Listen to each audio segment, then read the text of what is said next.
On va accueillir Clémence Perrin-Malter également qui va nous accueillir. Je vous laisse vous asseoir. On a nos deux coachs que la plupart des auditeurs connaissent, Sylvain Sébron et puis David Maillochon. On va voir s'ils sont performants en descente. J'ai l'impression. Les Weekend Shock, ils connaissent. Non. Et deux athlètes qui sont également deux anciens IFEPsiens, Jeanne Robin et puis Antoine Clément.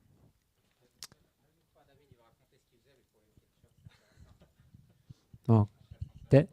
Le Weekend Shock, moi je faisais chez ma mère 16 étages et je faisais la course avec l'ascenseur en fait. Je montais par l'ascenseur, je redescendais, je reprenais l'ascenseur. Voilà. À l'époque où on s'est croisés sans se connaître à l'UTMB 2004.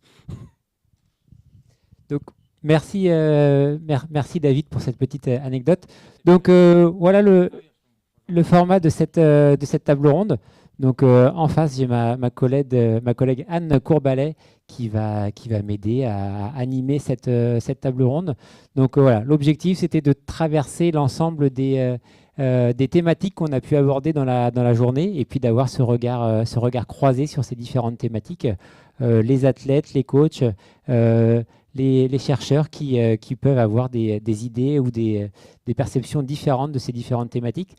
Pour commencer, premier exercice, je vais vous demander en 1 minute de vous présenter pour qu'on puisse après passer sur les différentes thématiques. Alors moi j'ai assez parlé donc je ne vais pas prendre 1 minute. Donc Guillaume, c'est écrit là. Millet, je suis professeur de physiologie de l'exercice à l'Université de Saint-Étienne. Et voilà, j'ai commis quelques ouvrages comme celui que vous avez à l'écran, que vous aviez à l'écran. Et je suis, donc je l'ai dit déjà, un ancien coureur d'ultra et skieur de fond avant ça. Enfin bref, je suis tombé dans les sports d'endurance quand j'étais tout petit.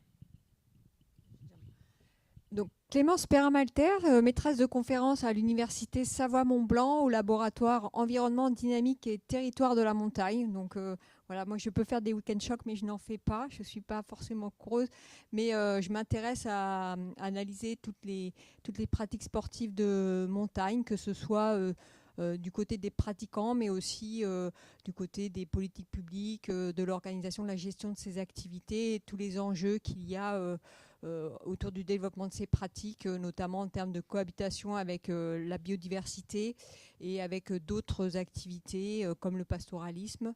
Voilà, donc toutes ces questions traversent mes travaux de recherche.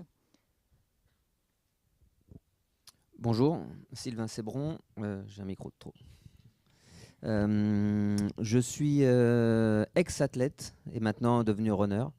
J'ai quand même 2 diagonales, je passe après. Avant toi, c'est mieux. J'ai 2 diagonales au compteur et donc je suis enseignant pour l'athlétisme et pour les L1 et pour le trail ici à l'EFEPSA pour les licences 2, licence 3. J'entraîne des coureurs de demi-fond, de fond sur Angers.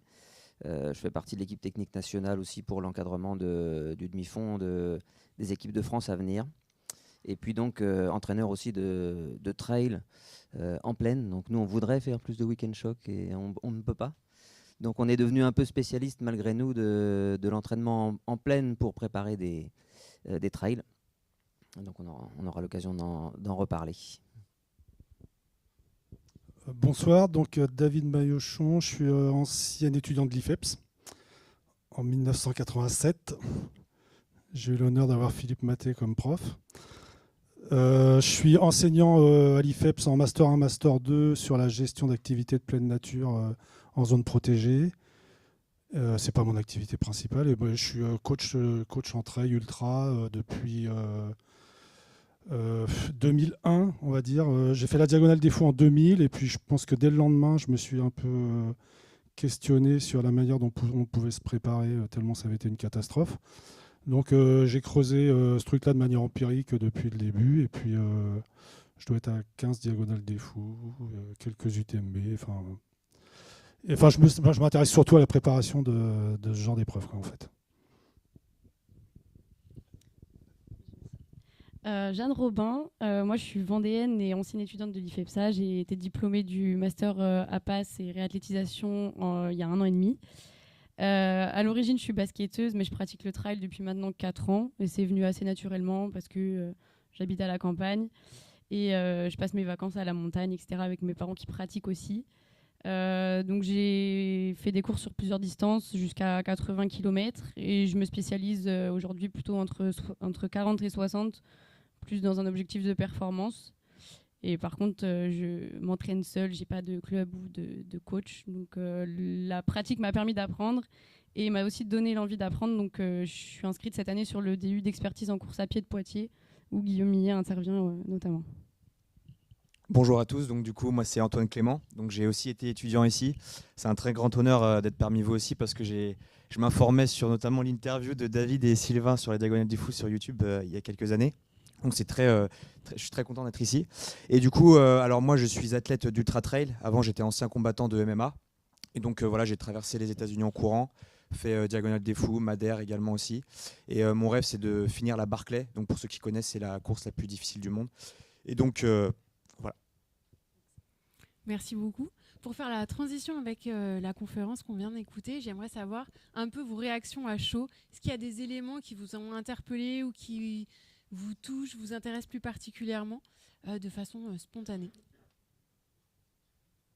parmi tout ce que vous avez entendu? Top.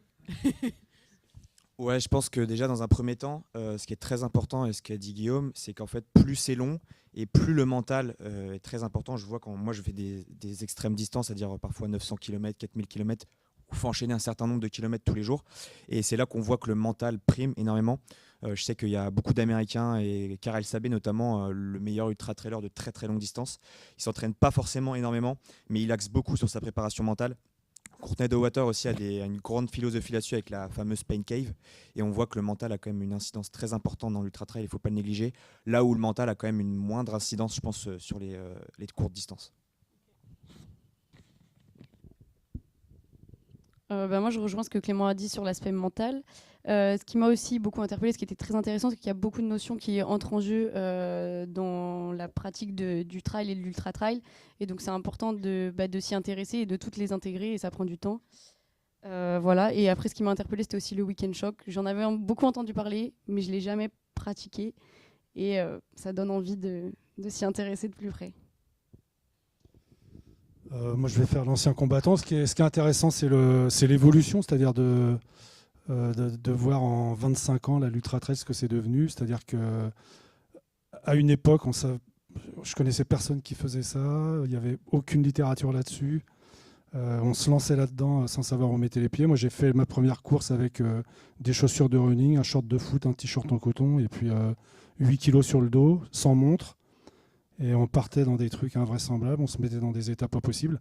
Et aujourd'hui, on a des vraies données physio sur la manière dont on peut se préparer, la manière dont on peut améliorer nos performances, quelles qu'elles soient. Mais ce qui est à mettre en avant, je crois que c'est multifactoriel. Il y a je ne sais combien de paramètres qui rentrent en ligne de compte. Et plus c'est long, plus c'est vrai, je pense. Et notamment, on n'a pas parlé de sommeil, je crois. On a assez peu parlé de sommeil aujourd'hui. Et j'ai l'impression que c'est aussi un élément déterminant quand on se lance sur des courses. On est 2-3 nuits dehors, voire plus. Et il y a tellement de paramètres à prendre en compte. C'est absolument passionnant.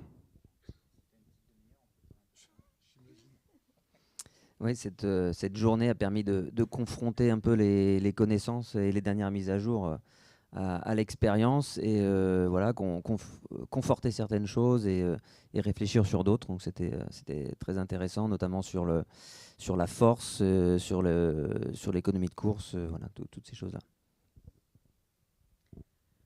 Donc moi, je ne vais pas trop parler de performance, c'est moins mon domaine, mais moi, ce qui m'a intéressé là, dans cette journée, c'est que justement, on voit, comme vous l'expliquez, c'est une pratique qui a vraiment évolué ces derniers temps avec du coup les sciences qui se sont intéressées. Et donc, c'est aussi toutes les sciences finalement qui s'y intéressent. Et comme on l'a vu aujourd'hui, on a vraiment eu ce croisement, cette approche très pluridisciplinaire comme le sont les STAPS.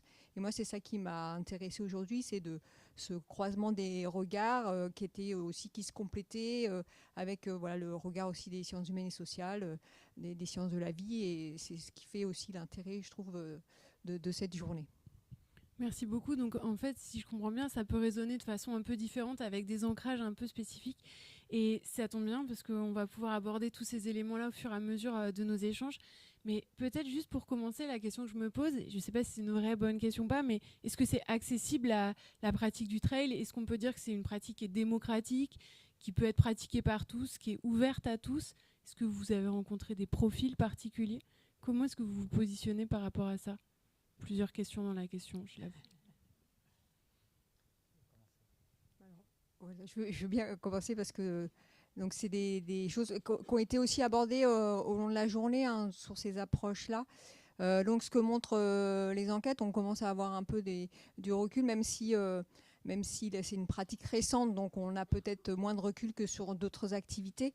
Et finalement, comme sur cette pratique, comme les sports de montagne aussi, on voit que le public reste quand même, les adeptes de cette activité restent quand même des catégories sociales aisées, diplômées, notamment aussi des personnes qui ont, pour pouvoir s'entraîner, etc., faire performer, il faut avoir du temps, et donc plutôt des professions de cadres qui ont des responsabilités et qui peuvent aussi peut-être organiser leur temps pour pouvoir se libérer du temps et pouvoir pratiquer cette activité. Et donc quand on parle, souvent on parle de démocratisation, mais pour être plus juste, il faut davantage parler, je pense, de massification, puisque voilà, même si on a un recrutement social qui est peut-être plus large que d'autres sports de montagne comme le ski de randonnée, ça reste quand même, alors pas élitiste, mais voilà, peut-être qu'il y a une ouverture sociale qui n'est pas complète.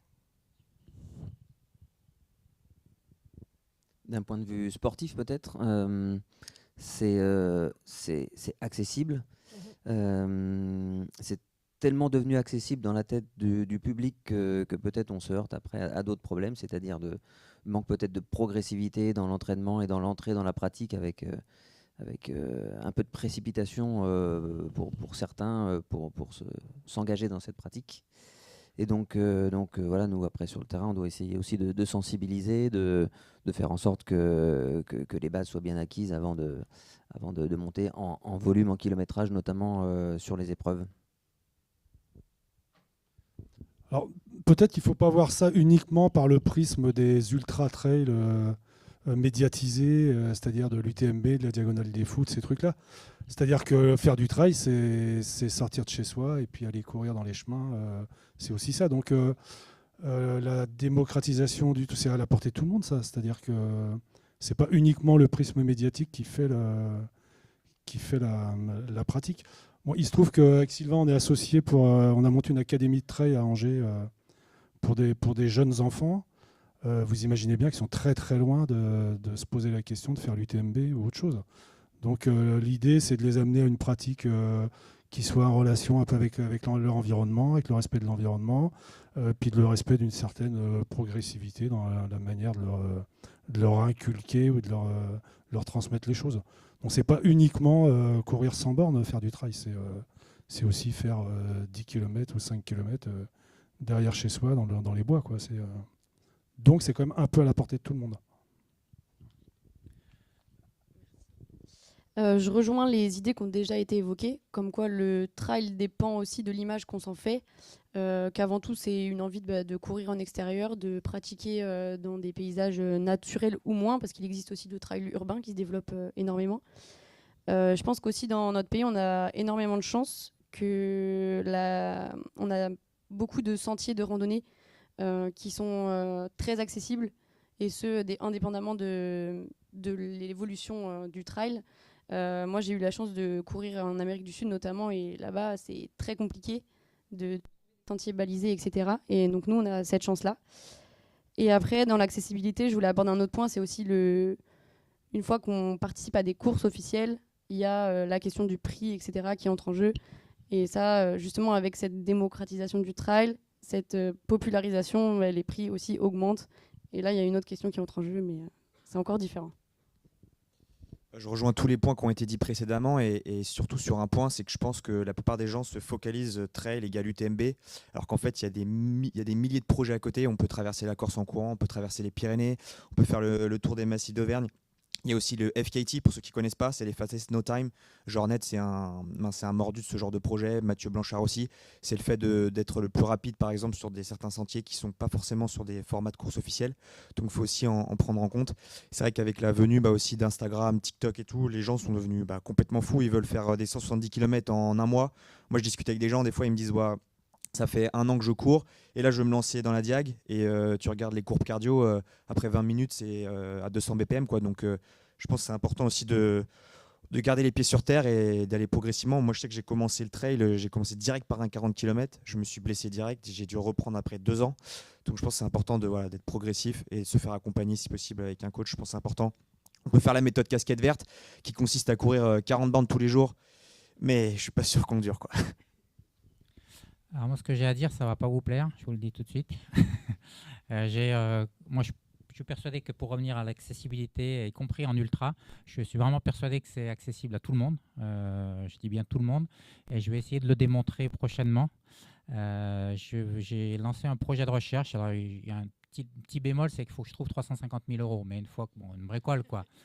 Si vous pouvez faire un don à la sortie de l'amphi, combien vous êtes là, chacun 3 000 €, ça devrait être possible. L'idée, c'est quoi? C'est de prendre des gens qui sont complètement sédentaires et de les emmener en 18 mois à terminer la CCC. Voilà. Alors, ça ne veut pas dire que je ne suis pas d'avis, je ne suis pas de votre avis. Effectivement, c'est parce que en réalité, je suis complètement de votre avis. Mais je vais essayer de montrer que l'être humain, pas l'homme, on va y revenir après, l'être humain est vraiment capable de faire ça, qu'il est fait pour ça. Vous connaissez peut-être cette théorie qui dit que la course à pied d'endurance a participé à l'évolution de l'être humain. Et on a un petit peu oublié ça dans nos sociétés. Et moi, j'aimerais essayer de démontrer que c'est possible, avec le bémol près que oui, c'est possible si on est encadré. Voilà, c'est réservé aux professionnels. Dans un cadre classique, évidemment, qu'il faut prendre le temps progressif. Mais moi, je suis assez persuadé que je vais montrer que c'est vraiment possible et qu'on est fait pour ça. À condition, et là je rejoins ce qui a été dit, à condition d'avoir envie et à condition d'avoir le temps quand même pour s'entraîner. Alors il faut un peu démystifier aussi le nombre d'heures dont on a besoin pour terminer un UTMB. Si on veut gagner un UTMB, évidemment, il faut s'entraîner 30 heures par semaine. Si on veut terminer un UTMB, moi dans mes cobayes, certaines de mes études, alors ce n'est pas un exemple non plus et je ne dis pas que c'est ce qu'il faut faire, mais la vérité c'est qu'en s'entraînant 3 heures par semaine, on peut terminer l'UTMB, la preuve a été faite. Tout le monde n'est pas capable de faire ça, mais c'est possible. Et puis, en termes d'accessibilité, je trouve, on parlait aussi des différentes disciplines, etc. Je trouve que le trail et l'ultra en particulier, ça dit beaucoup aussi du fonctionnement de notre société. J'en parlais avec je ne sais plus qui tout à l'heure. Un chiffre qu'on n'a pas prononcé encore, ou on a assez peu parlé, en tout cas depuis que je suis là, c'est les différences hommes-femmes. Et peut-être vous le savez ou peut-être pas, 10% de femmes au départ de l'UTMB. Donc, pour quelles raisons? Est-ce que les femmes sont moins capables que les hommes de faire de l'ultra? La réponse est non, archi non. Et donc, si elles ne sont pas inscrites à l'UTMB, c'est, de mon point de vue, pour des histoires d'autocensure psychologique, mais surtout pour des histoires effectivement d'emploi du temps et de temps pour s'entraîner, de s'autoriser à le faire et d'avoir réellement le temps pour le faire. Donc, je trouve que ça dit beaucoup aussi du fonctionnement de notre société, cette histoire d'ultra. Donc, ça dépasse vraiment la performance, la physiologie et la biomécanique. Merci pour ces précisions. Ce qui est intéressant de voir, c'est que les coureurs n'ont pas forcément les mêmes approches que les chercheurs sur ces thématiques. Si on poursuit sur les aspects de massification, on se questionne un peu sur qu'est-ce que font les territoires pour accompagner cette massification de l'activité. On a parlé un petit peu cet après-midi des stations de trail. Donc j'aurais bien questionné Clémence à ce niveau-là sur le développement et sur les actions des territoires pour accompagner cette massification de la pratique. Très bien. Alors, du coup, ça rejoint ce que j'ai expliqué ce matin sur la question du développement territorial autour de cette activité. C'est vrai que c'est une activité qui se développe et donc les territoires aussi s'en saisissent, alors que ce soit à travers l'organisation d'événements et maintenant on a même les collectivités, des petites communes s'en saisissent pour avoir chacun son trail. Donc je crois qu'il y a plus de 2000 événements dans l'année au niveau en France. Donc c'est des choses. Donc voilà, il y a de l'appui au niveau de développement. Et puis après, il y a aussi des aménagements. Donc c'est l'exemple des stations de trail avec des aménagements qui sont permanent de circuits, aussi de balisage pour pouvoir aussi justement faciliter l'accessibilité de cette pratique pour des personnes qui savent pas s'orienter, donc ça peut aider le développement de ces activités. Donc c'est vrai. Et pour les territoires, c'est aussi un outil de marketing territorial pour des territoires. On l'a montré en moyenne montagne qui sont confrontés à notamment des difficultés sur les saisons hivernales. Ça peut aussi être un moyen de diversifier leur activité et de pouvoir développer un tourisme 4 saisons.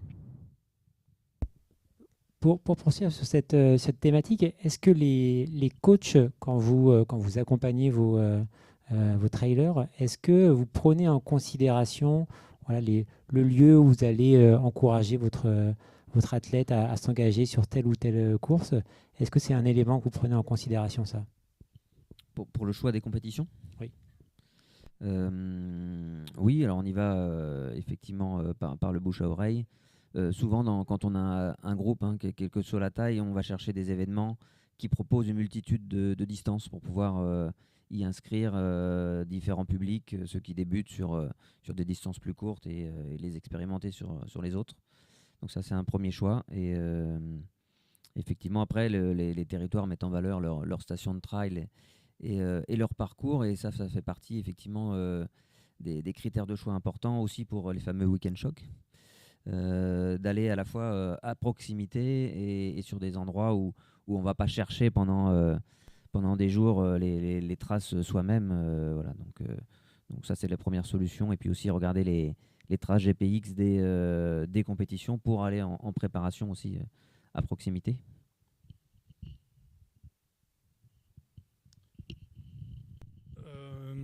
Alors souvent, moi dans mon activité, je suis souvent confronté à des gens qui viennent avec un projet, c'est-à-dire de faire, on parle que de l'UTMB, mais il n'y a pas que ça, de faire la course de Madère, d'aller faire la course à La Réunion, donc ils viennent avec ce projet en tête.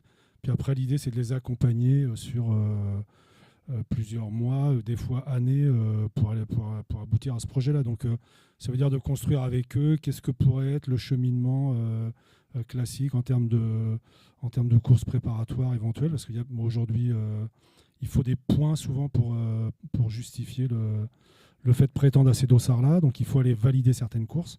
Donc mon job, c'est de les orienter sur ces courses-là. Et puis après, moi je ne suis pas trop fan de dossards. Alors on parle de week-end shock. Moi j'organise des stages depuis très longtemps, donc c'est des week-end shock en fait. Et donc là, des semaines choc des fois, ouais. Donc j'essaie de cibler des endroits que je connais déjà, que je connais bien. Et puis donc je fais pas mal de stages à Madère par exemple, qui a un endroit qui se prête, qui a une grosse course déjà, et puis qui se prête aussi à une prépa à La Réunion par exemple. J'organise des stages dans les Alpes, dans les Pyrénées. Un stage de descente à Chamonix depuis 4-5 ans, où on ne se sert que des remontées mécaniques et on fait que de la descente. Et donc voilà, tout ça s'apparente à des week-end shocks. Donc c'est un moyen comme un autre d'aller vers un projet plus ou moins ambitieux. Donc les courses, moi je ne suis pas hyper fan, mais après, chacun voit midi à sa porte. Hein. Non, mais le territoire est quand même... tu considères la technicité peut-être des parcours en fonction de l'objectif de chaque athlète. Ouais, essayer de cerner un peu les spécificités d'une course. C'est un UTMB, c'est pas une diagonale des fous, c'est pas une échappée belle ou un GR20, donc ça n'a rien à voir. Donc c'est d'essayer de cibler un cheminement avec des endroits qui pourraient amener les athlètes vers leur objectif, quoi. Et concernant les athlètes, vous, comment vous faites vos choix pour vous engager? Est-ce que quand vous voyez un flyer sur la station de trail en Chartreuse, est-ce que ça vous tente, ou alors vous faites des choix par rapport à d'autres éléments?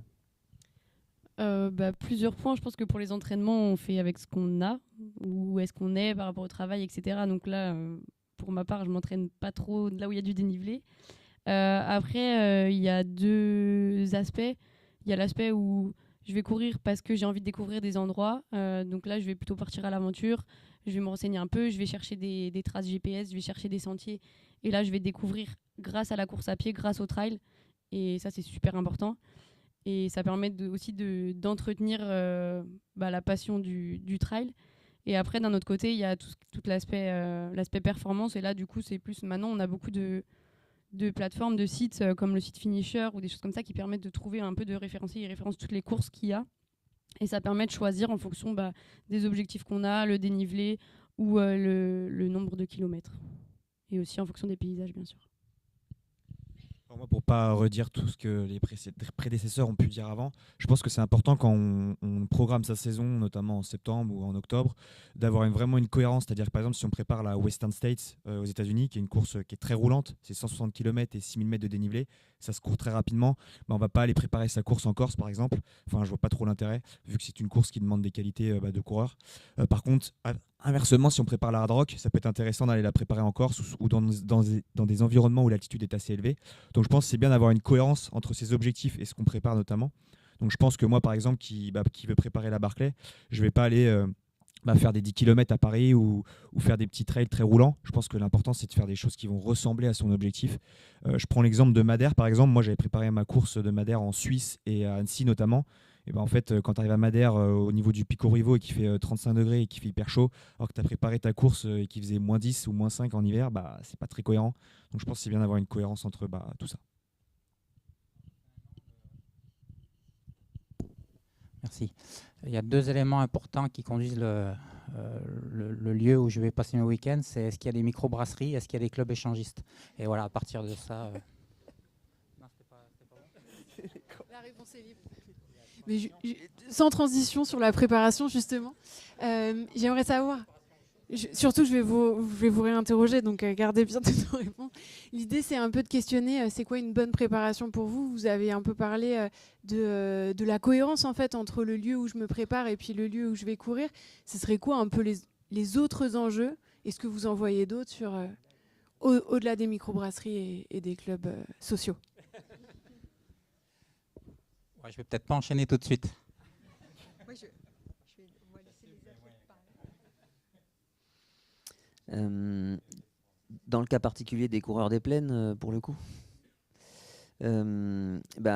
l'objectif, c'est de mettre l'accent sur les qualités de coureurs, de nos trailers. Les qualités de coureurs, quand on habite dans l'Ouest, ça va être une bonne VO2 max, ça va être un entraînement varié, premièrement, et puis deuxièmement, ça va être tout ce qui est autour de la préparation musculaire, avec charge lourde dans l'idéal, mais voilà, personnellement, sauf si on est avec un athlète en salle de musculation sur une durée très longue, c'est un peu compliqué de mettre ça en place, donc on est plutôt sur pliométrie légère à lourde.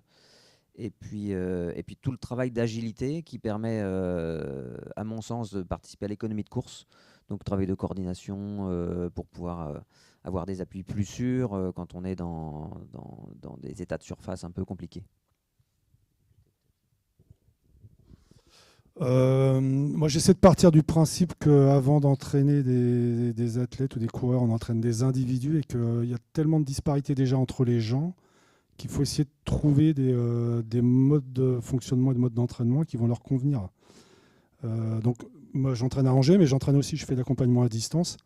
Et entre quelqu'un qui habite à Paris, quelqu'un qui habite à Lille, quelqu'un qui habite en montagne ou à Angers, les contraintes environnementales ne sont pas les mêmes, les contraintes pro ne sont pas les mêmes, les contraintes perso ne sont pas les mêmes. Et puis le rapport des gens à la montagne, à l'effort, à l'entraînement, c'est pas le même non plus. Donc c'est d'essayer de trouver des modes de fonctionnement qui vont leur convenir d'une part, et puis d'autre part, d'essayer de cibler les singularités des objectifs sur lesquels ils veulent se mettre.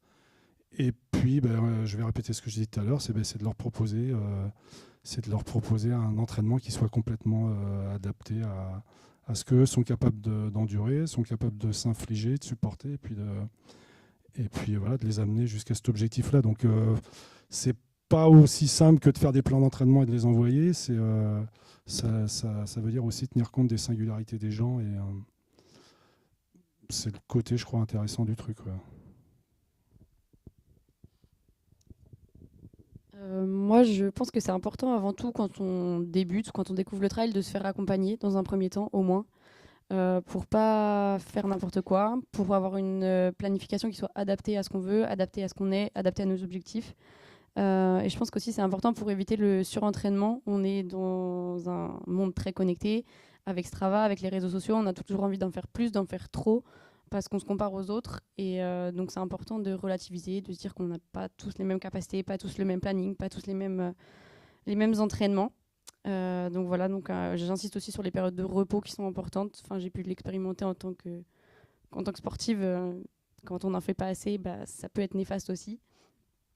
Et je pense que, dernier point, c'est important de varier l'entraînement, d'ajouter aussi, comme l'a dit tout à l'heure Guillaume, du vélo, des sports en décharge, mais aussi moi j'ai beaucoup expérimenté la randonnée, notamment quand j'étais en voyage. Et c'est vrai qu'apprendre à marcher, mine de rien, c'est important.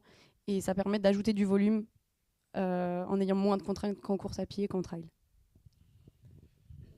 Pour revenir aussi à ce que les prédécesseurs ont pu dire, je pense que quand on a un athlète de plaine, quand on habite à Angers ou en Bretagne, je pense qu'il ne faut pas se voiler la face non plus, c'est quand même très compliqué. Dans le top 50 UTMB, il doit y avoir un Parisien et un Breton grand maximum.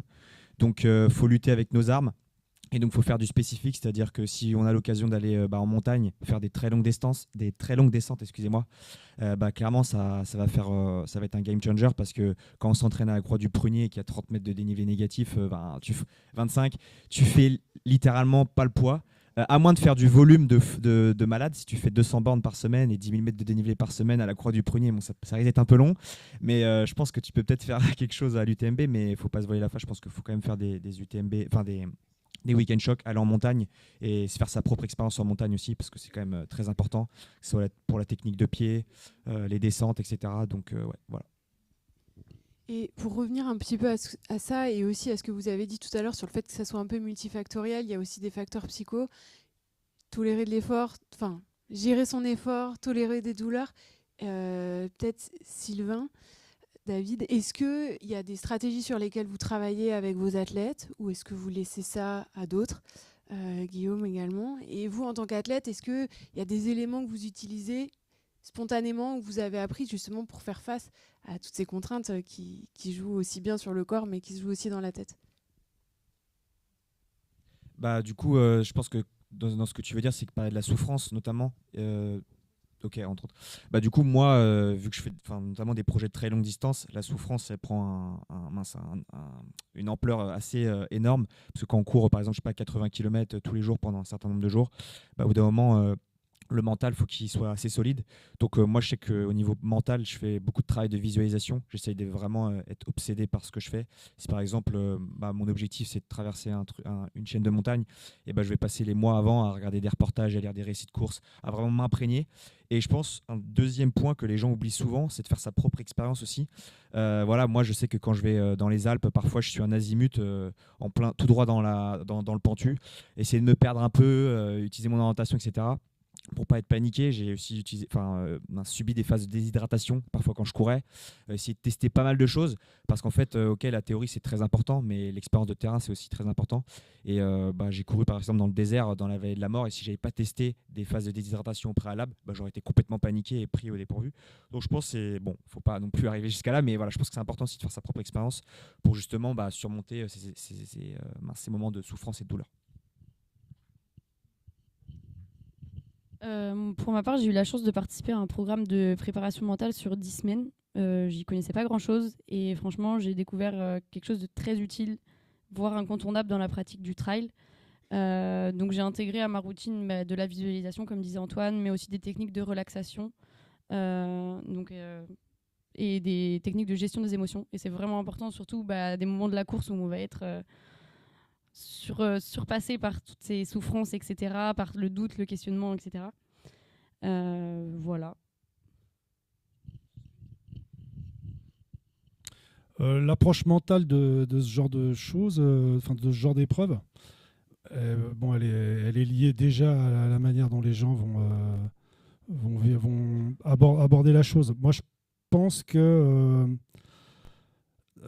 déjà, on se fait sa propre expérience à travers ce genre d'épreuve, et quand on démarre dans ce genre de truc, il faut aussi un peu se heurter aux contraintes que ça peut induire, déjà pour vivre sa propre expérience. Et puis après, je pense qu'au préalable, ce qui est intéressant, c'est de questionner un peu les motivations profondes des gens, un peu qu'est-ce qui qu'est-ce qui fait qu'on a envie de se lancer sur un truc qui va durer 3 jours et 3 nuits il n'y a rien de plus inutile et de plus... il n'y a rien qui a moins de sens que ça, en fait. Donc, c'est de questionner un peu les motivations profondes des gens. Qu'est-ce qui fait qu'on a envie d'aller se lancer là-dessus? Et quelquefois, quand on discute un peu avec les gens, on est un peu surpris des réponses. On a tous des bonnes raisons de faire ça. Encore faut-il être capable de les verbaliser, parce que de toute façon, à un moment ou à un autre, dans ce genre d'épreuve, on se demande bien ce qu'on fout là, quoi. À un moment ou à un autre, ça arrive. Donc, parce que le manque de sommeil fait qu'on perd en lucidité, parce que y a des dérèglements intestinaux, les muscles qui font mal. Il y a des moments, on ne sait plus trop comment on s'appelle. J'ai vu des gens repartir dans l'autre sens, pointer et repartir dans l'autre sens. On a vu, on pourrait passer une soirée à raconter des anecdotes d'ultra, où des fois on est confronté à des trucs qui sont invraisemblables. Donc il faut bien se questionner sur les raisons profondes pour lesquelles on veut faire ça. Parce qu'il va falloir un moment répondre à la question quand on sera bien dans le dur, au milieu de la jungle, à 3 heures du matin, et de nuit blanche derrière. Est-ce que lors de tes accompagnements, tu as été du coup, confronté à des gens des athlètes qui se sont dit en fait, tu as raison, ça, la marche, elle est trop haute pour moi, j'y vais pas. Quand tu disais, l'idée, c'est de faire, de questionner les gens en amont pour savoir s'ils ont les bonnes raisons de s'engager dans telle ou telle pratique. Après, chacun a ses bonnes raisons tant qu'on n'est pas dedans. C'est-à-dire que, vu de son canapé, c'est super sexy de dire j'ai fait l'UTMB, la Diagonale des Fous, ou pire, parce qu'il y a bien pire que ça. Après, c'est une fois qu'on est dedans. Donc, rarement les gens reculent. Rarement lucide avant. Mais des fois, ils reculent pendant. Donc, ça se voit quand même assez régulièrement. Donc, c'est peut-être que alors, soit la prépa n'est pas complètement adaptée. Il y a tellement de facteurs qui font que ça impacte le mental que c'est très compliqué à anticiper, je trouve. Du coup, alors je laisserai peut-être Guillaume préciser d'un point de vue plus au niveau des sciences, mais l'exposition progressive semble être une bonne solution, l'allégorie de la grenouille un peu, pour faire sauter un peu les verrous et une partie, pas toutes les sécurités, mais que nous impose notre cerveau et notre système nerveux pour petit à petit tolérer la douleur notamment et appréhender un peu tout ça.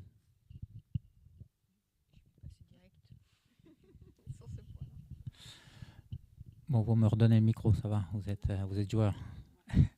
Non, donc vous avez compris, moi je fais de la physiologie de l'exercice, donc c'est pas du tout mon métier et pourtant je ne peux que souscrire au fait que c'est vraiment un paramètre clé, peut-être encore sous-estimé, c'est en train de venir, mais il y a encore, même s'il y a de plus en plus de coachs qui se forment à la préparation mentale, il y a de plus en plus de diplômes, y compris universitaires sur la préparation mentale, je trouve que c'est un aspect qui est encore sous-estimé. Je ne crois pas qu'il y ait beaucoup d'athlètes qui seraient capables ou en mesure de troquer une séance d'entraînement classique pour une séance d'entraînement mental, puisque la préparation mentale, c'est pas inné, c'est pareil, ça se travaille, c'est comme l'entraînement classique. Donc je crois qu'il y a encore un peu de boulot. Donc moi, c'est pas mon métier, mais quand j'ai écrit mes bouquins, je me suis attaché les services d'un gars, François Castel, pour pas le nommer, dont c'est vraiment le métier, parce que ça représente peut-être 15 à 20% du bouquin. Ça veut dire que c'est vraiment, pour moi, c'est vraiment important. Alors après, cette histoire de se confronter à ses limites, dépasser ses limites, déjà pour moi, ça n'existe pas. Par définition, nos limites, ce sont nos limites. Par contre, effectivement, même si ce n'est pas du tout mon domaine, que j'y connais pas grand-chose, j'ai expliqué tout à l'heure, j'ai écrit un article dans une vraie revue scientifique sérieuse où la performance en ultra est assimilée au fonctionnement d'une chasse d'eau. Donc c'était évidemment un peu pour rigoler aussi, mais pas que pour rigoler, parce que la chasse d'eau, en fait, la métaphore de la chasse d'eau, c'est la perception de l'effort. Quand on se met à courir, quand on est fatigué, la perception de l'effort pour une tâche normale, une tâche donnée, courir à une certaine vitesse, en fait, ça devient de plus en plus dur, pour des raisons que je n'ai pas le temps d'expliquer. Et donc la perception de l'effort, elle augmente, ou de la douleur, ça va un peu avec, jusqu'à un moment donné où on se dit, non, là, stop, soit je ne vais pas y arriver, soit je suis obligé de ralentir, si je n'arriverai pas à supporter cette douleur, donc je vais ralentir. Et au final, c'est toujours une décision consciente, c'est toujours le cerveau qui décide. Donc de ce point de vue-là, effectivement, on peut dire que tout est dans la tête, sauf qu'il décide à l'aune de ce que le corps lui dit. Effectivement, si je suis très entraîné, ça va être plus facile. Les signaux que me renverront mon corps seront plus faciles si je m'alimente bien, etc. Et donc, pourquoi j'ai pris ce modèle de la chasse d'eau? Parce que donc on remplit, sauf qu'une chasse d'eau, sauf si elle est défectueuse, il y a une boule qui vous dit à un moment donné stop. On arrête le remplissage, on s'arrête. Et le corps humain, c'est la même chose. C'est pour ça qu'on ne dépasse jamais ses limites. C'est-à-dire que la chasse d'eau, elle déborde jamais. Si elle déborde, ça veut dire qu'on meurt d'épuisement. Et on ne meurt jamais d'épuisement. Ça veut dire qu'on a cette réserve de sécurité qui nous empêche d'aller trop loin. Alors avec des techniques de préparation mentale, on peut réduire la taille de cette réserve de sécurité. On peut s'approcher de ses limites, mais on ne les dépasse jamais. Et comme disait François, de toute façon, ça ne sert à rien d'avoir un mental en acier parce que c'est beaucoup trop lourd à porter.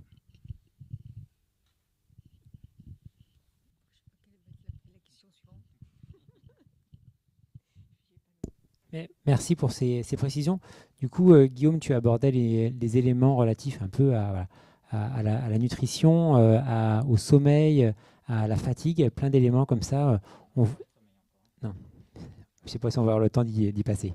Il y a pas mal de recommandations en fait qui sont qu'on voit sortir dans les différents papiers.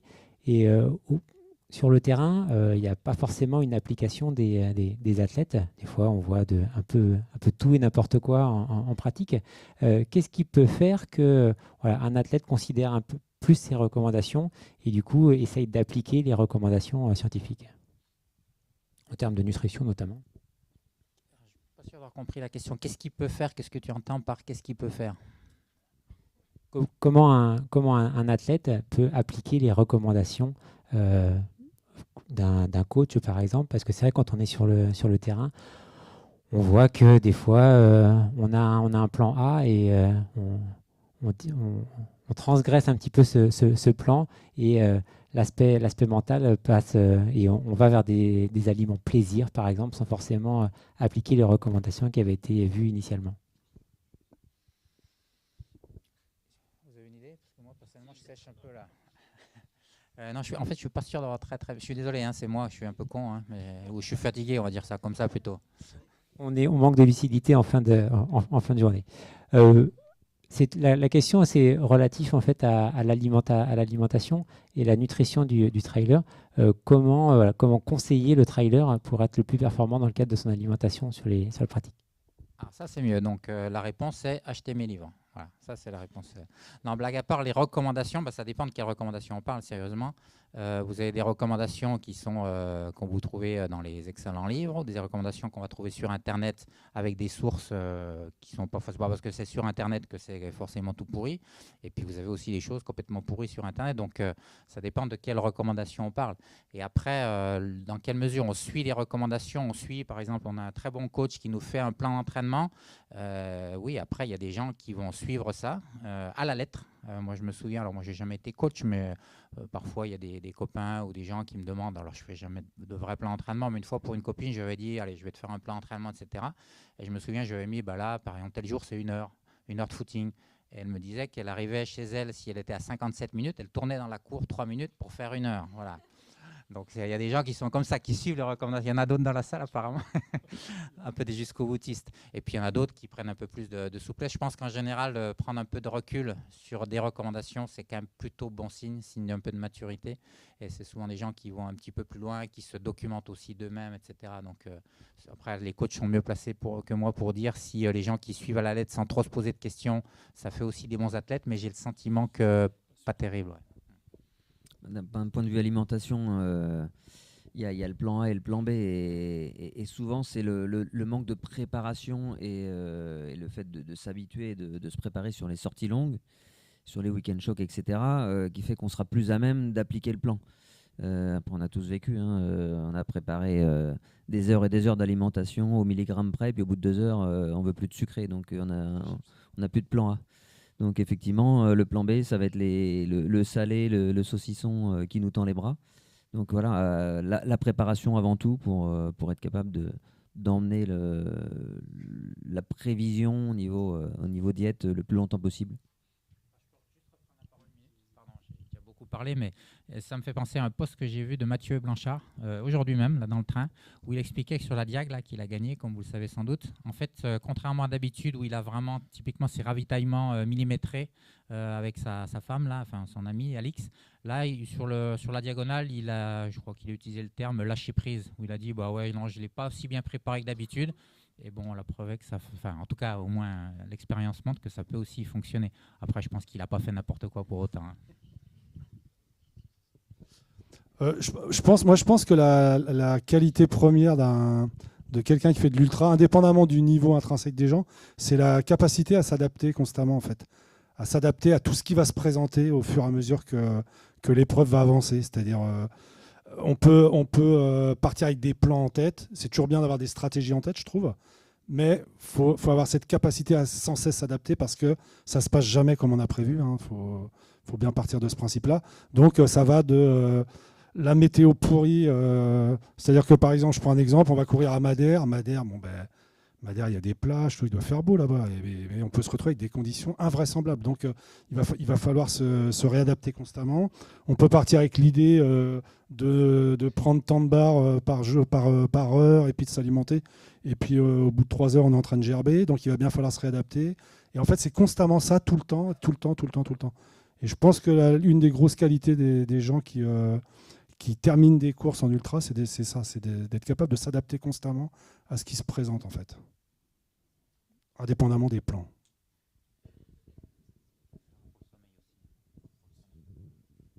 Je suis d'accord avec tout ce qui vient d'être dit. Moi, je voulais parler plutôt de l'alimentation en général hors course, parce que je pense que c'est très important. Quand on fait un gros volume d'entraînement, une grosse intensité d'entraînement, il ne faut pas avoir peur aussi de manger plus, forcément.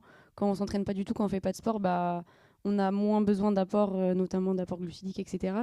Et je sais que quand j'ai augmenté mon volume, voilà, je mangeais beaucoup, hein, j'avais faim. Et c'est normal, en fait, faut pas se blâmer là-dessus et il ne faut pas en avoir peur. Et c'est très important. Et sinon, ça peut engendrer... on parle beaucoup du syndrome de RED-S, des choses comme ça maintenant, et d'autant plus chez les femmes. Et c'est important de le prendre en compte. Très bien dit, parce que d'ailleurs j'ai une amie là, qui a gagné Templier récemment et qui est exactement dans le syndrome RED-S et c'est vraiment pas quelque chose qu'il faut prendre à la légère parce que tu peux être le meilleur, mais si tu manges pas assez derrière, ça peut être très très grave, donc très important à prendre en compte. Et dans le plan A et le plan B, je pense que c'est très important quand on fait une course. Je pense que la plupart des ultra-trailers et des athlètes, ils ont quand même un plan défini. Ouais, ils n'ont pas tous Excel, mais ils détaillent, ils savent à peu près le nombre de glucides qu'ils vont prendre par heure. Mais le plan B, c'est, comme disait David, c'est de l'avoir préparé à l'entraînement, de savoir s'adapter. Voilà, parfois, notamment à la Diagonale des Fous, les ravitaillements, tu n'as pas ton assistance. Donc, tu dois faire avec ce que tu as avec sur le ravito. Et si tu n'as pas, essayer de manger des sauciflards ou du rougail saucisse après. Bon, peut-être pas manger du rougail saucisse tous les midis, mais c'est pour dire qu'il faut tester un peu. Je pense que c'est important. Moi, je sais que quand je faisais ma traversée des USA, je bouffais des M&M's, des bonbons, etc. Bon, c'est une performance sur le très long terme, donc ça n'a rien à voir. Mais je pense que c'est important de tester pour et entraîner son système digestif.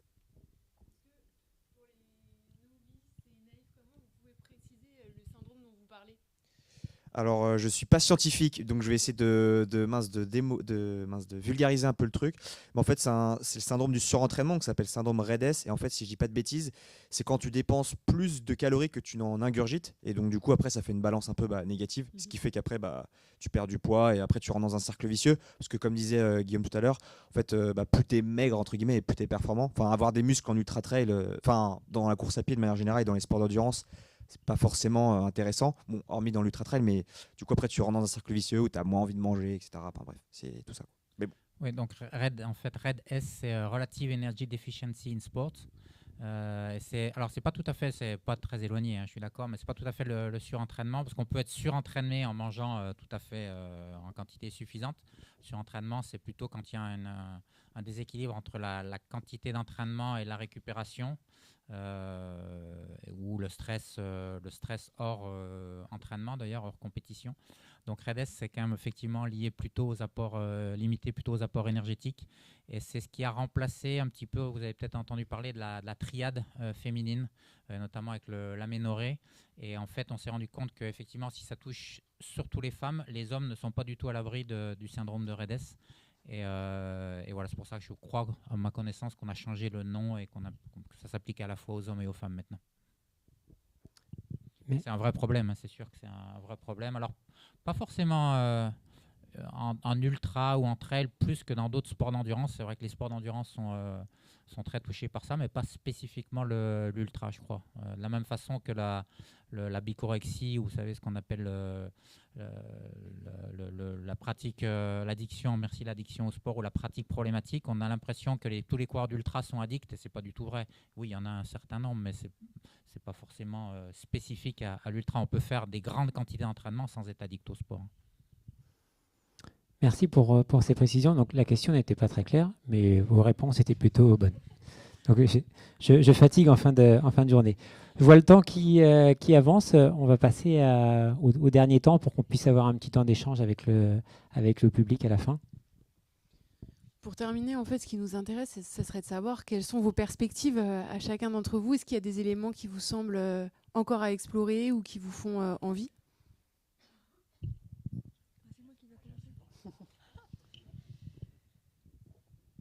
Eh bien, oui, après, il y a plein de choses. Alors, moi, c'est vrai que moi, je travaille sur le trail parce qu'il y a des étudiants en fait, qui sont venus me voir, qui voulaient travailler sur le trail. Donc, en fait, donc moi, j'ai un regard un peu extérieur sur cette activité et c'est très bien.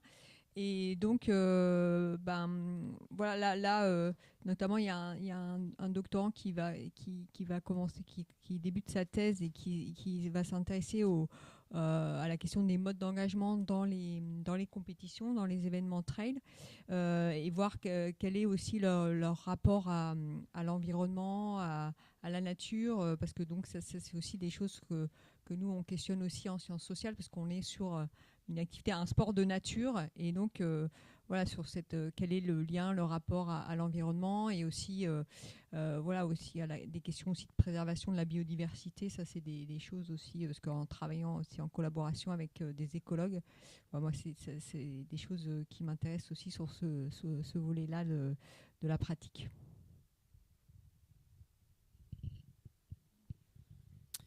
Dans les perspectives, à part d'avoir une liste longue comme le bras de formations à faire, de prépa mentale, etc., qui sont des choses que je n'ai jamais suivies et toujours déléguées jusqu'à maintenant, mais ça ne veut pas dire que quand on suit une formation, on ne va pas continuer à déléguer, mais ça permet d'être peut-être plus efficace aussi sur le terrain.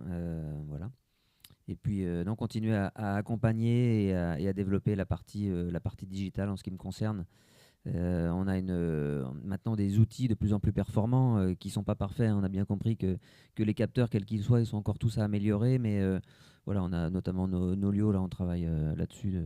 Et ça permet de travailler à distance relativement efficacement avec les athlètes. Donc ça fait partie des projets en développement.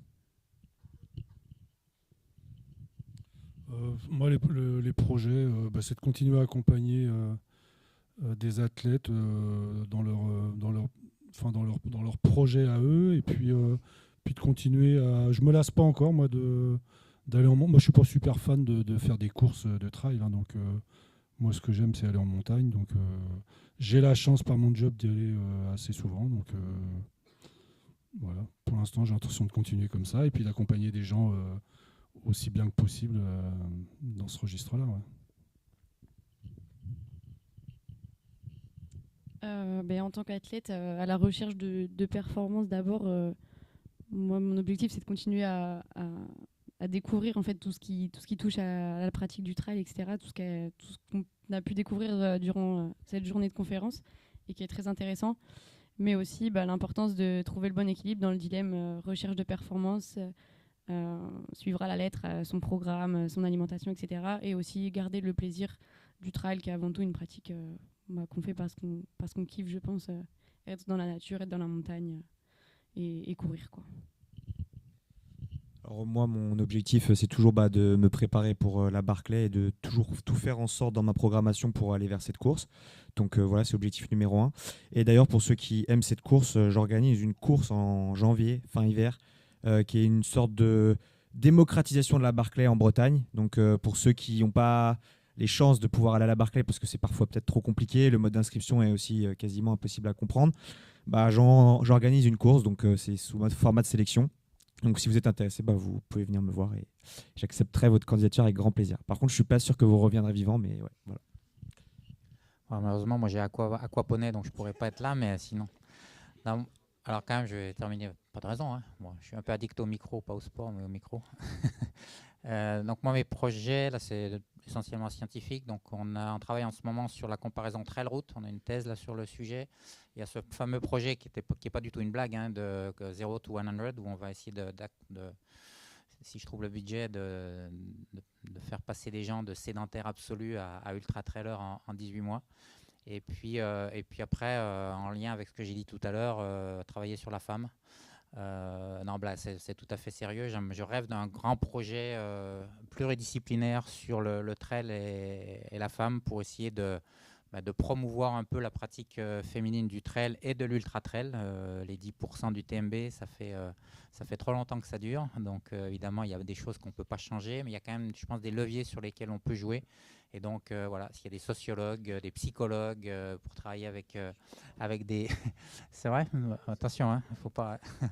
non, je pense qu'il y aurait vraiment beaucoup de choses à faire, effectivement. Et pour le coup, un vrai projet pluridisciplinaire, on en parle beaucoup et on le fait rarement. Donc là, ça s'y prêterait tout à fait bien. Donc voilà, on va lancer ça.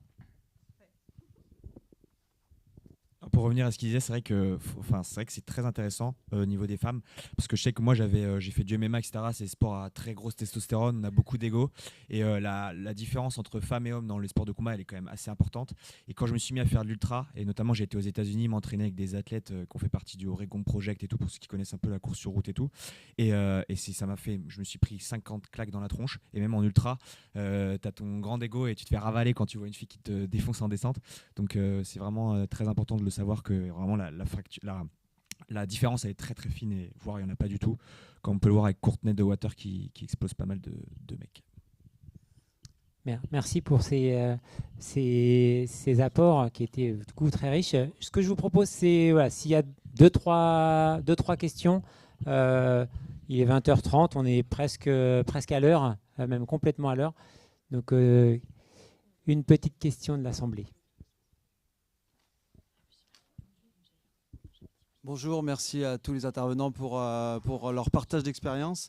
J'avais une question par rapport à la deuxième, d'ailleurs, qui a été effleurée par rapport à l'accessibilité.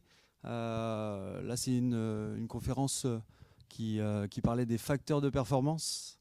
Donc, quand j'entends performance, c'est compétition. Compétition, j'entends aussi des projets. Vous accompagnez beaucoup de personnes qui ont des projets.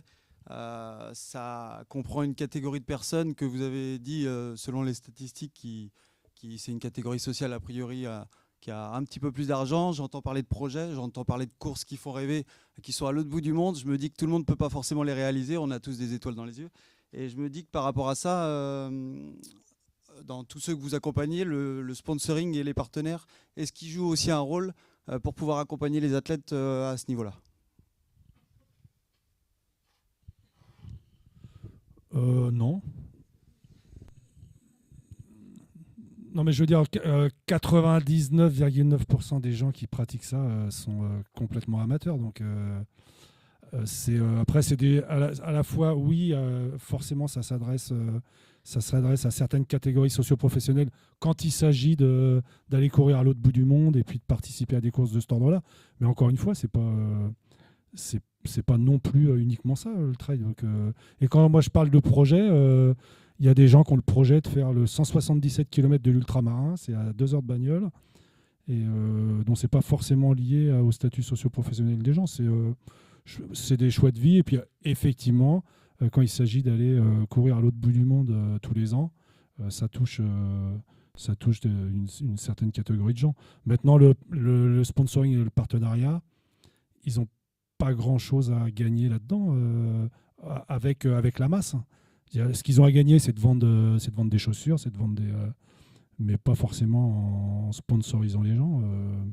Moi, je connais assez peu de gens en fait qui sont sponsorisés pour aller courir.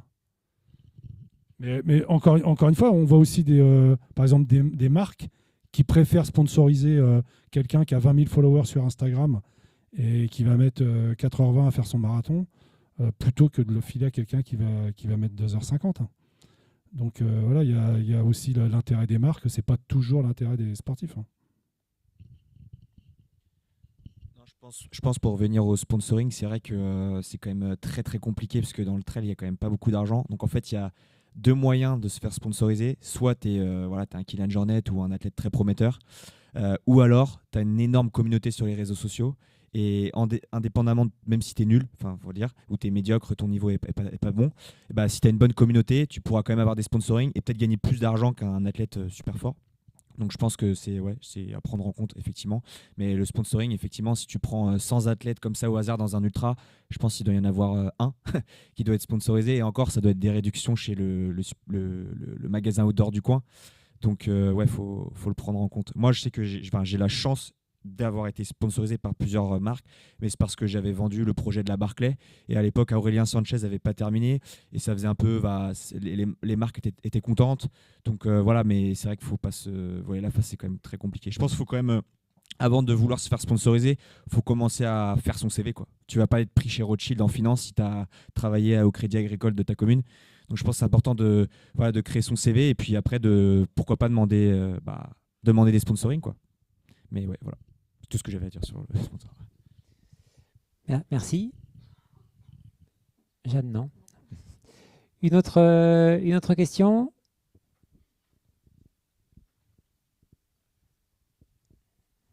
Je ne vais pas faire mon dénivelé ce soir, hein. Ça va être rapide. Je peux monter. Très rapidement, j'aurais bien aimé avoir vos conseils sur la gestion du sommeil, justement, en ultra-distance, parce qu'on a beaucoup parlé, qu'on aurait bien aimé en parler.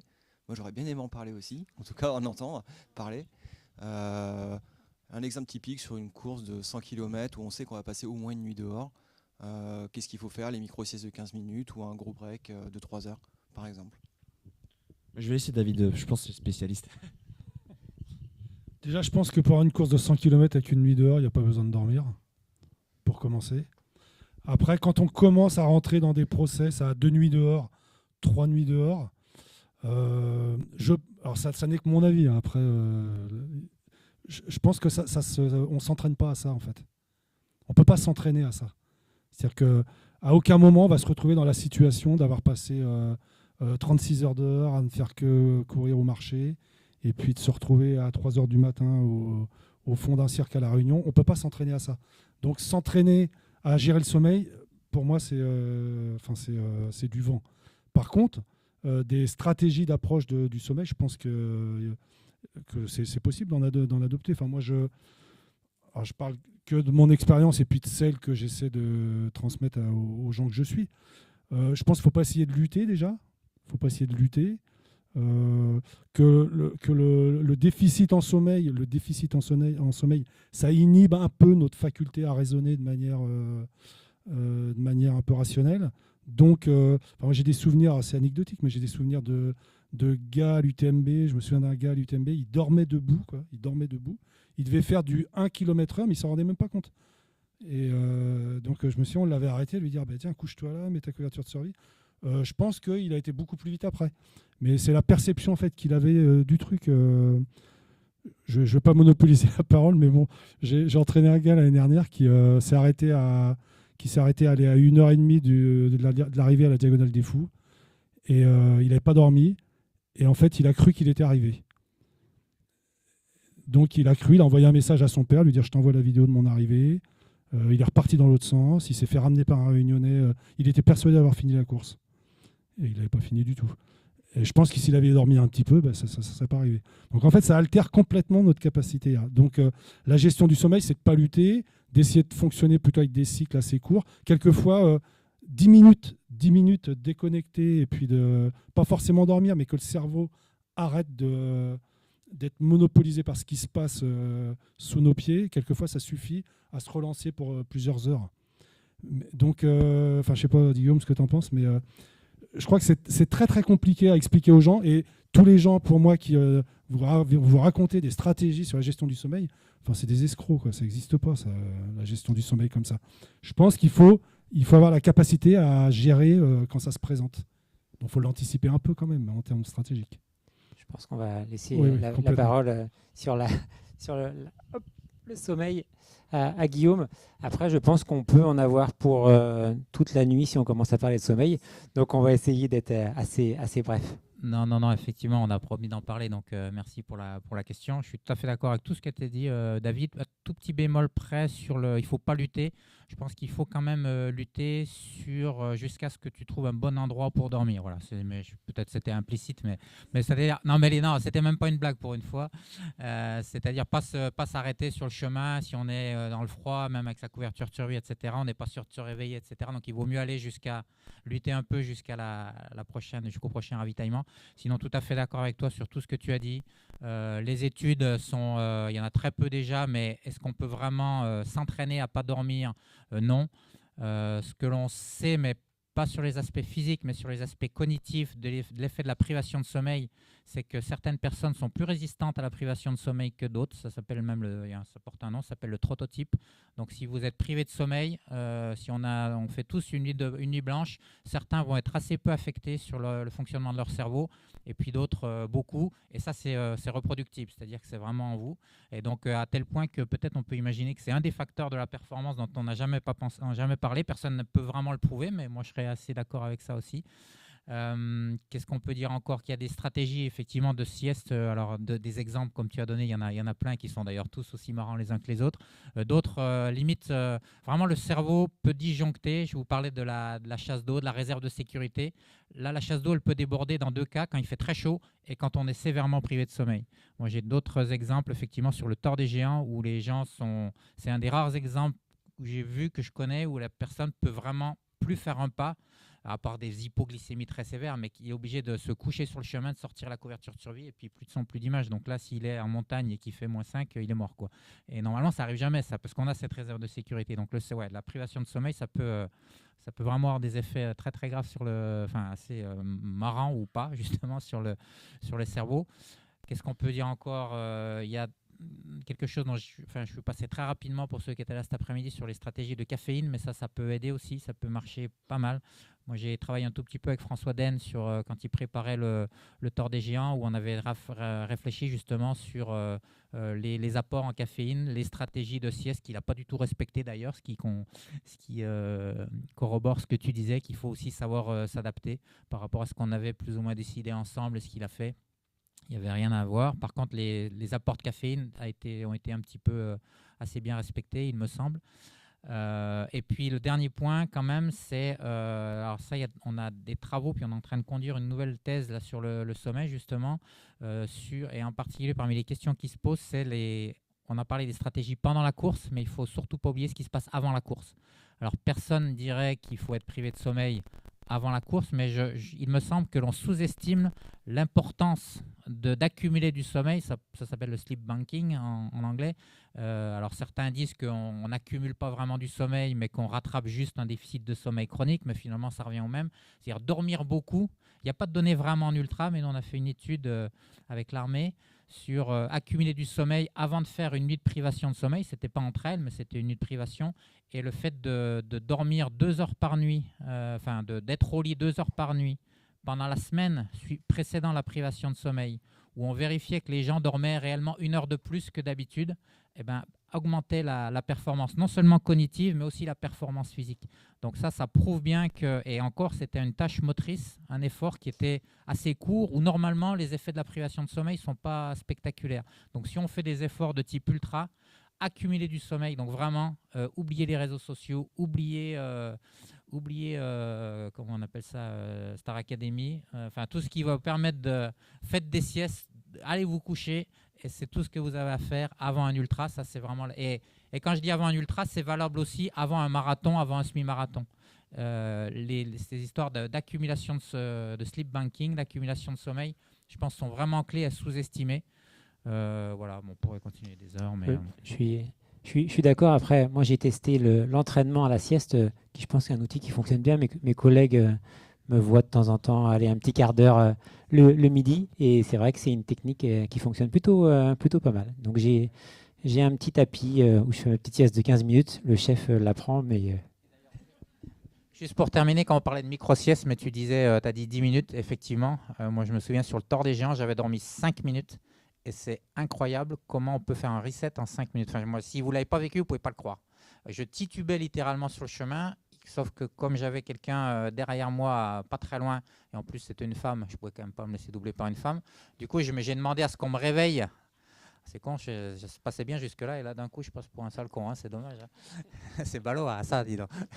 Non mais blague à part, 5 minutes, j'ai demandé à ce qu'on me réveille au bout de 5 minutes, enfin je sais pas, peut-être que tu as la même expérience, enfin, c'est incroyable et c'est quelque chose qui, je crois que les scientifiques n'ont pas réussi encore réellement à expliquer comment on pouvait aussi rapidement se remettre d'aplomb pour plusieurs heures effectivement, puisque j'ai dû faire ma sieste à 14 h et j'ai pu aller jusqu'à 11 h ou minuit, quoi.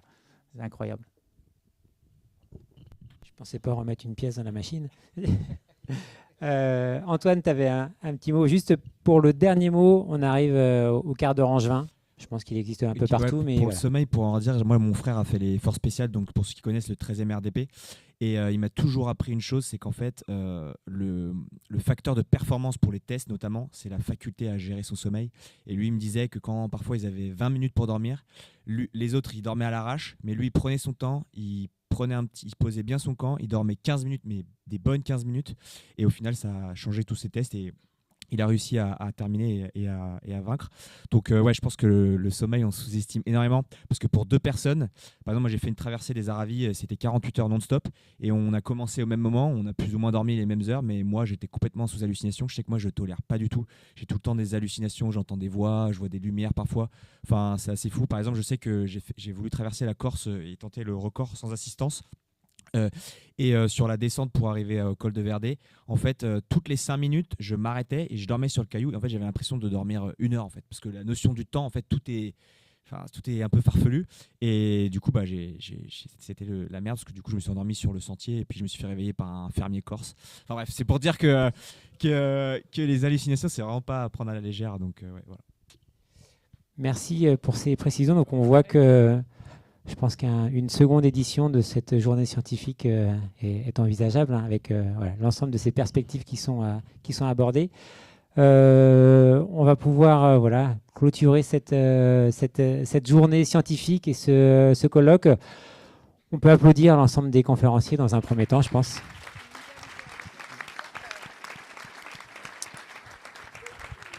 Merci à tous. Les étudiants ont un sac The North Face à faire gagner. Donc il y a un petit tirage au sort. Donc ils vont s'en occuper. Oh là là, il y a des bulletins encore. Et il faut une main innocente.